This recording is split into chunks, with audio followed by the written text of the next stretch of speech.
జగిత్యాల జిల్లా కేంద్రంలోని ఎమ్మెల్సీ జీవనరెడ్డి నివాసంలో అంతర్గాం వడ్డెర కాలనీ మాజీ సర్పంచ్ గంగాధర్, ఎల్లయ్య, నరసయ్య, స్వామి యువకులు గురువారం కాంగ్రెస్ పార్టీ ఎంపీ అభ్యర్థి ఎమ్మెల్సీ తాటిపత్తి జీవనరెడ్డి సమక్షంలో కాంగ్రెస్ పార్టీలో చేరారు. ఈ సందర్భంగా ఎమ్మెల్సీ జీవనరెడ్డి కాంగ్రెస్ పార్టీ కండువా కప్పి వాటిని సాధారణంగా పార్టీలోకి ఆహ్వానించారు. వడ్డెర కాలనీలో మౌలిక వసతులు కల్పించి భవన నిర్మాణ రంగంలో ప్రధాన పాత్ర పోషిస్తున్న వడ్డెర కులస్తులను ప్రభుత్వ పరంగా ఆర్థిక సాయం అందించడంతో పాటు సంక్షేమ పథకాల అమల్లో ప్రాధాన్యత కల్పించేందుకు కృషి చేస్తామని ఆయన ఈ సందర్భంగా అన్నారు. అవును బాలన్న, నేను మీకు పోటీ తయారు చేయాలని నేను చూస్తాను.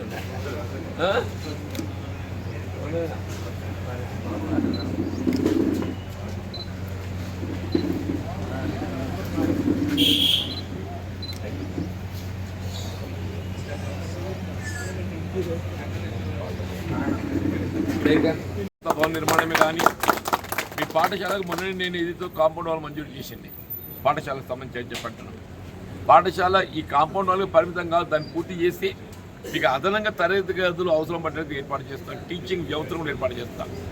ఇప్పుడు అంగన్వాడీ ఏదైతే ఉందో అసలు అంతర్గామ గ్రామానికి సంబంధం లేకుండా అంగన్వాడీ నియామకం అనేది ఏదైతే ఉందో మన వడ్డెర ఆ కాలనీ నుండి నేను నియామకం చేసి మీ అమ్మాయి చదువుకున్న అమ్మాయి మీ దాంట్లో మన వడ్డెర రాజధానిలో ఎవరైతే 7వ 10వ చదివిన ఉంటారు కానీ మీకు నేను అవకాశం కల్పించి మీకు అక్కడే బోధన చేసినట్టు ఏదైతుందో నేను సౌకర్యం కల్పిస్తాను.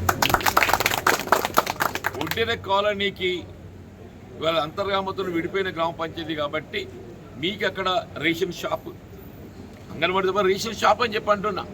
నేను గతంలో రేషన్ షాప్ అక్కడ విక్రయింపజేసిందే, తర్వాత ఏదైతే ఆన్లైన్ అదేదో బయోమెట్రిక్ అని చెప్పాను మళ్ళీ ఆపేసాను. మళ్ళీ మొన్న చెప్పి నేను వడ్డెర కాలనీ లోపల మీకు అక్కడ ఈ రేషన్ విక్రయం మీది మీకు జరిగేటట్టు చెప్పండి. రేషన్ విక్రయం మీది మీకు జరిగేటట్టు, అంగన్వాడీ మీది మీకు ఉండేటట్టు, పాఠశాల సౌకర్యమే కానీ చెప్పంటూ నేను నిజంగా రామాలయం ఇంత పెద్ద రామాలయం కట్టినంటే రాముల వారు మెచ్చుకోవాలి తమ్మి చెప్పంటున్నాం. ప్రభుత్వంకి ₹1 ఆర్థిక సహాయం ఆశించకుండా అంటే వారికి ఏదైతే మీకు దేవుని ఎంత భక్తి విశ్వాసం అనేది నేను చెప్తున్నా చెప్పంటున్నా. అదే నిదర్శనం. మీకు దేవుని మీద ఉండే ఒక భక్తి విశ్వాసానికి నిదర్శనం ఏంటంటే దాదాపు ₹50 లక్షల చందాలు సేకరించుకొని మీకు మీరు రాముల వారి యొక్క ఆలయ నిర్మాణం చేసుకున్నా చెప్పంటే నేను అభినందిస్తాను చెప్పంటున్నా. నేను దేవాలయ ప్రారంభోత్సవం సందర్భంగా నన్ను పిలిచిరు సర్పంచ్ గారు, ఇతర మన వాళ్ళందరూ పిలిచి నేను పోయి చూసి నేను ఆశ్చర్యపోయినా. అంత పెద్ద దేవాలయం ఏదైతుందో రాముల వారి గుడి స్వయంగా మీరు చందాలు ప్రోగు చేసుకుని నిర్మాణం చేసుకుని నాకు ఎక్కడ ఏ గ్రామంలో కూడా అంత పెద్ద నిర్మాణం చేయాలి. మన తర్వాత అంతర్గామంలో ఆంజనేయ స్వామి గుడి కట్టిండ్రు. మన వడ్డెర కాలనీలో రాముల వారి గుడి కట్టిండ్రు, అంతర్గామంలో ఏదైతుందో ఆంజనేయ స్వామి గుడి కట్టిండ్రు చెప్పండి. ఈ ప్రత్యేకత మీద అంతర్గామంలోది మీ అంతర్గంలో ప్రత్యేకత నేను చెప్పి అంటున్నాను. సరే ప్రభుత్వం తర్వాత ముందు మన పని మనం చేసుకుందాం అని చెప్పి అంటున్నాను. రాముల వారికి ఏదైతుందో అది గుట్ట మీద ఉన్నది కాబట్టి వెహికల్స్ వాహనం పోయినాడు ఇబ్బంది ఏర్పడుతుందని చెప్పని మొన్న కాంగ్రెస్ ప్రభుత్వం ఏర్పడుతుందని రాష్ట్రం లోపల ప్రత్యేకంగా రేవంత్ రెడ్డి గారి దృష్టికి తీసుకెళ్లి నేను ₹20 లక్షల సీసీ రోడ్లు మంజూరు చేయించాను. రాముల వారి గుడికి సంబంధించి కూడా మీకు ప్రభుత్వంకి వెళ్ళి ఒక ₹50 లక్షల మంజూరు చేయించే ప్రయత్నం చేస్తామని చెప్పండి. అంతర్గామకు ₹1 కోటి చెప్పింది. అంతర్గామాలు వాళ్ళు ఏదో కమిటీ ఏర్పాటు చేసుకున్నారు. శేఖర్ రెడ్డి ఆ ఉప సర్పంచ్ గారి ఆధ్వర్యంలో కమిటీ ఏర్పాటు చేసుకున్నారు. దాన్ని చెల్లించాల్సిన CGF కాంట్రిబ్యూషన్ నిధులు కూడా వాళ్ళు సమకూర్చుకున్నారు. వాళ్ళు అంతర్గామ ఆంజనేయ స్వామికి ఏదైతే ₹1 కోటి నేను మంజూరీ ప్రతిపాదింప చేయడం జరుగుతుంది మంజూరీ అని చెప్పి పేర్కొనడం జరిగిందో మన రాముల వారి గుడికి కూడా నేను అదే CGF కామన్ గూడ్స్ ఫండ్ నిధుల నుండి ఒక ₹50 లక్షల నిధులు సమకూర్చే విధంగా నేను ప్రయత్నం చేస్తాను.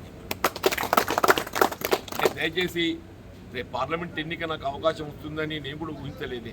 మొన్నటి శాసన ఎన్నికల్లో ఆశించిన పెద్ద పొందలేని పరిస్థితుల్లో కాంగ్రెస్ పార్టీ ఏదైతుందో నన్ను గుర్తించి నా యొక్క అంటే అనుభవాన్ని ఏదైతుందో ఇలా ప్రజానీకానికి ఉపయోగపడే విధంగా నా పార్లమెంటు పోటీ చేసే అవకాశం కల్పించింది. నిజామాబాద్ పార్లమెంట్ నియోజకవర్గం నుండి మిమ్మల్ని అందరినీ కూడా నేను అంటే ఏది రాజకీయాలకు అతీతంగా మన ప్రాంతం అభివృద్ధి చెందడానికి ఒక అవకాశం లభిస్తుందని చెప్పండి. మన ప్రాంతానికి కావాల్సిన సౌకర్యాలు అనుకూర్చుంటే ప్రజల బాధ్యత భావిస్తారని చెప్పండి. ఇలా మనం ఏదైతే బైపాస్ చేసుకుని అలా నేను R&B రోడ్ మంత్రిగా ఉండడానికి ఏదైతుందో నాకుండే ఆలోచనతో దరూర్ కాడికి వెళ్ళి తాటిపల్లి దాకా బైపాస్ చేసుకుని చెప్పండి.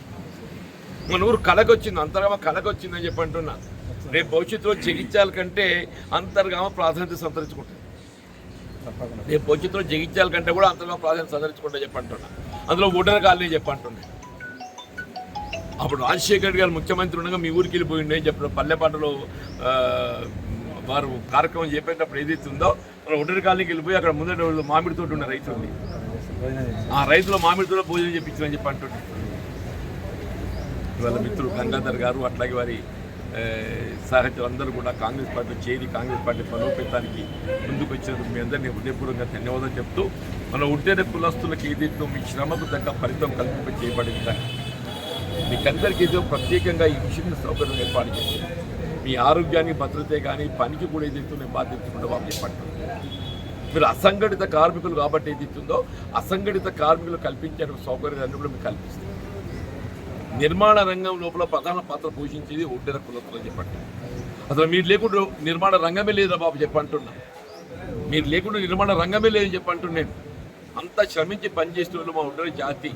నిజంగా మీ ఆడబిడ్డలను చూస్తుంటే మాకైతే ఇంత అదనిపిస్తే కంటే వాళ్ళ శ్రమ వాళ్ళు పడే కష్టం చూస్తుంటే నిజం ఇంత గడవర పట్టిందంటే మా ఇప్పుడు పల్లెటూరు మా రైతులు కూడా అంత పనిచేయరు అని చెప్పండి. మా రైతులు కూడా అంత పనిచేయరు, అంత గట్టిదంతో పనిచేస్తారని చెప్పండి. Thank you.